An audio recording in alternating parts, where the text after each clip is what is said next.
Guys আসসালামু আলাইকুম। সবাই কেমন আছেন? আশা করি সবাই ভালো আছেন। তো গাইস দেখেন বাইরে কেমন লেভেলের বৃষ্টি পড়তেছে।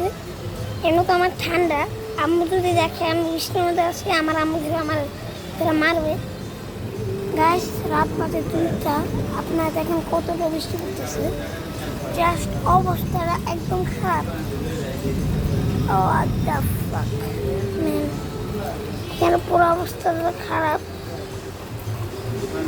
রাস্তার মধ্যে দিয়ে কয়েকটা রিক্সা বা চলাচল করতেছে, কিন্তু এইদিকে অনেকটাই লাইটিং নিতেছে। আপনারা দেখলেনই তো, অনেকটাই লাইটিং নিতেছে, এখনো লাইটিং নিতেছে। তো গাইস এখন রাত 2টা বাজে। এই সময় অনেক পড়তেছে। এই সময় আমার এইখানে আসাটা উচিত হয় নাই মনে হয়, বারিন্দায় এসে। তো আল্লাহর মতো সবাই ভালো থাকবেন, সুস্থ থাকবেন। আল্লাহ হাফেজ।